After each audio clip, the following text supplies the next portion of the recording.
Hi, my name is Keira and I'm a junior at the University of Illinois, majoring in advertising with a minor in public relations. For my James Scholar project this year, I decided to focus on my class becoming an influencer. Throughout the semester, I've been working on creating different TikToks every single week on lifestyle content. So, what I want to look at throughout this video is all the different choices that I make and what I altered dependent week to week on the TikToks that I created for this class. Before we get into all that, I kind of just want to talk about why I chose lifestyle content. So, first, I chose lifestyle content because it is an extremely relatable form of content. You can really interact and connect with your audience, and through storytelling and a lot of other various ways. So, I felt like it was a really great way to connect to the largest audience possible, as well as people on my college campus. Next, I wanted to talk about some of my favorite influencers online. One of my favorite influencers is Alex Earl. I feel like she can relate really well to her audience and she does know how to market herself in great ways. I also really love Hannah Maloche and Ellie Thuman and Ava Jules. Again, I feel like their content can really resonate with me as well as a lot of my peers, which is something very unique online, which I've always enjoyed. And then another one of my favorite audience or my favorite influencers to watch is Greta Wilson. I love her travel content as well as her health and wellness content and just her family and friends. The way that she presents information is really one of a kind. Being a fan of all these great influencers, I really knew I wanted to focus on lifestyle content because they would be able to be an inspiration for me on how I want to be as an influencer in the future and help me create some goals for myself. Following that, let's start getting into some of my videos. This was my first video that I created in September, focusing on being a recruitment counselor since that was one of my positions within my social sorority this semester.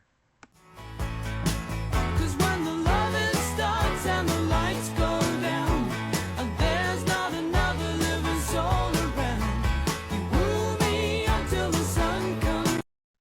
So a few things that I focused on first in this video was I focused on getting a trending song. So I used Say You Love Me by Fleetwood Mac, which at the time was very trending. And I knew that would be a great song for creating a large exposure on my platform. Additionally, I really liked this video because it had a lot of different colors throughout the entire video. It was very convenient since this is what I was doing at the time. And lastly, I really focused on doing quick cuts. I tried to follow the song's pattern as well. I saw within Alex Earl's video that she would quickly cut from video or from clip to clip, which was very effective and useful within her videos. And since she's such a popular influencer between girls my age as well as in general, I knew that it would be beneficial for my brand on social media. On this video, I got 87 likes as well as 15 comments, so I believe that it did perform very well. I also used the caption recruitment counselor signing off. So I kind of wanted to try to reach Greek life as well as the Panhellenic community at U of I. And so I thought that this may reach some people who were going through the recruitment process, whether that was social, philanthropic, or professional. Greek life, I thought it would be a great way to reach those communities. The next TikTok I'll be talking about is a game day TikTok that I made in late September. Yeah, they call me Mr. Saturday Night. Mr. Always in, Mr. Never missed a good time. So I chose to do this video because again, I wanted to tap into students at the University of Illinois, and I knew that a lot of students love football games and game days, so I thought why not capture one of those on my platform and see if we could get some good engagement. I also decided to choose the song Saturday Night by John Party because he was performing that same month, and I knew that it would be I would be able to reach a lot of U of I students as well if they were seeing him in concert for any reason. I did a short clip video to this one as well, so it connected to the music, which was really nice. Something I didn't like about this video was that there was a filter on it that I couldn't get off, so it did kind of throw off the video in my opinion, so that may have been the reason why it didn't perform as well as the previous video. The next video I did was a day in my life at the University of Illinois, and I chose the song Take It Easy by the Eagles. Again, this was a very big trending song at the time, so I knew that it would help me reach a larger audience. I got 55 likes on this one as well, so on the previous one though, before, I got 22 likes, so definitely was increasing my engagement online. Some other things I really liked about this video was that it did show a variety of different areas at the University of Illinois. So for any prospective students who want to come here or who are current students as well, I thought this was a great idea. I also did one more day in my life. I realized very quickly that I really liked making these videos because first, I could do them throughout the day, but secondly, because they were very popular videos online, but I could put my own authentic turn and twist on them. And be unique, so I could share other parts of campus or other different activities that maybe I've done that other students or some of my followers haven't seen. So that was a very exciting thing for me, was that I saw a lot of these videos on TikTok and on my For You page to begin with.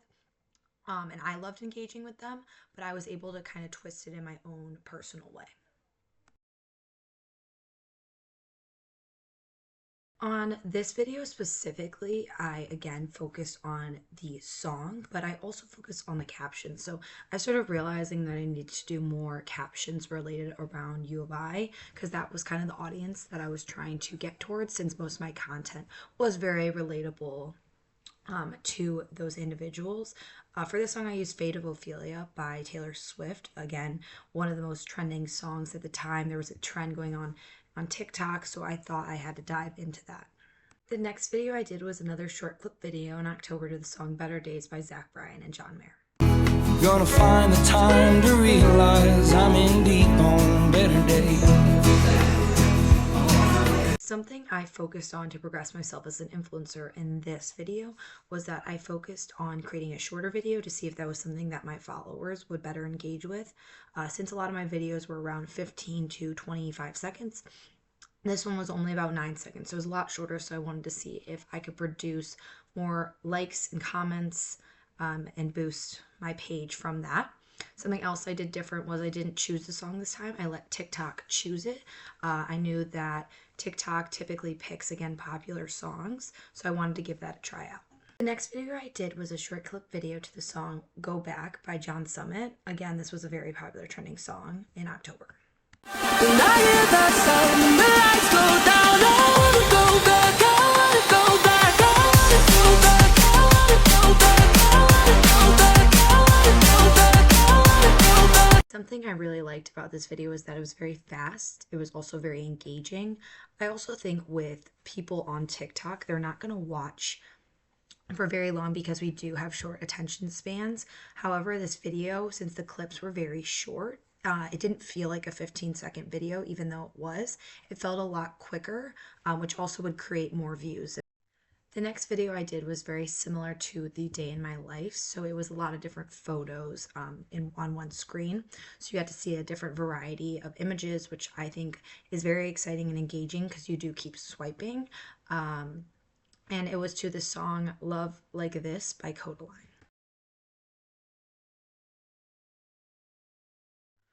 What I really liked about this video was that it could cater to a lot of different individuals in various locations. So there was a lot of photos that were in different states or different destinations, so I thought I could reach a different audience.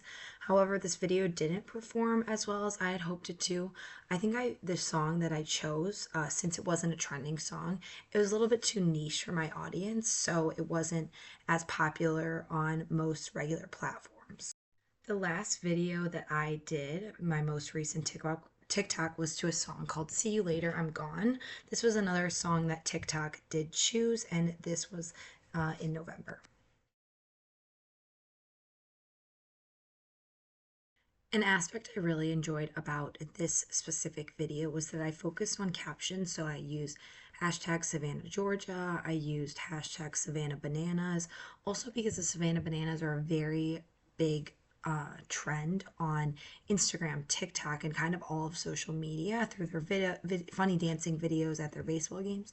I thought that maybe that I could reach a different kind of audience through this video. First thing that I learned throughout this process was that individuals on or my followers prefer shorter videos than longer videos. I think they are more likely to be engaged throughout a short period of time rather than a long period sitting and watching a video waiting till the end. Something else I learned was the importance of staying consistent. I only post once a week, but I feel that if I was posting every couple days, I definitely could have gotten more recognition on my page. Yeah, so I just posted once a week, whereas a lot of influencers who I do see online post every day or every other day. So I think that was something that I definitely could have added to increase reach on my platform. One of the last things that I learned throughout this process was the importance of being authentic throughout your platform. I feel that most of my followers did really enjoy that a lot of my content was very relatable and it wasn't so scripted that it felt like I had been editing it for hours. So I think that's a very important thing that I learned is to just be authentic because it shows how unique you are as a person. Something I feel like I really could have worked on and will continue to work on as an influencer in the future is to have more interactive captions. So, for example, on that Yummy Future video I posted with one of my friends where we went to the coffee shop, I should have put the caption as "What's your favorite coffee shop?" or "What's your coffee order?" This would have helped boost engagement. It would have helped people comment more as well as share the video to their friends. So I feel like it would have helped my brand better. So now I just want to talk about some things that I tried to stray away from within my content. The first thing I want to stay away from was not just not coming across as unrealistic within my videos. I kind of did mention this and pinpoint it a little bit earlier, but I really did focus on creating videos that people could really resonate with. So I think that was something that is very important to do and that I've learned as a creator over time. Something else I really did try to focus on was creating a wide range of different types of videos. So I didn't want it to just be all day in my life or all videos of me going to a coffee shop. I wanted it to be in different locations so that people could see different sides of me. And so I think that was something that was really important and also helped my content overall. The next question I wanted to answer was how do the influencers I watch shape my content? So I feel like the influencers I watch shape my content because first of all, they helped me kind of focus on smaller events rather than these big events and kind of focusing on creating more relatable content. So, through a lot of my videos, I focused on creating day in my life, short clips that I was doing. A lot of them weren't like huge events, I would say. So, that kind of made my content feel a little bit more authentic and personalized to an audience member.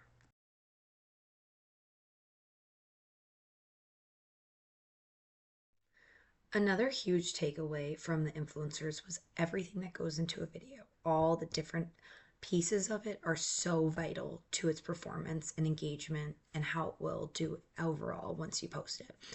Whether that is what time you post it, whether that is the song you choose, whether that's if you use captions, what captions you use, if you put words in the video. I think these are all such important things that I didn't realize, but when I was observing all of my favorite influencers' posts, I did recognize that the differences between some of their videos will perform amazing one day and then the next day it isn't going to perform as well, and it just really does depend on so many different aspects of it. Lastly, I really enjoyed this experience and creating all these different videos, and from now on I will definitely create more goals for myself as a content creator.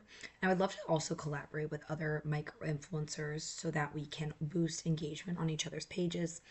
And lastly, I would love to be interactive, whether that's through live videos on my page or through my captions. But overall, I feel like this experience has shaped my career goals of working in social media. It just kind of taught me how I can better cater my content towards an audience.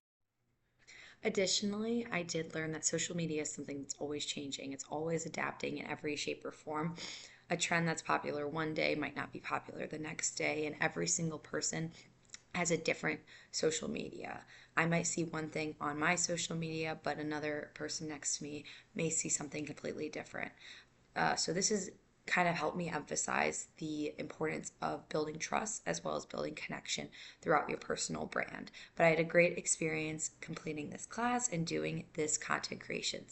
But this is the end of the video. Thank you.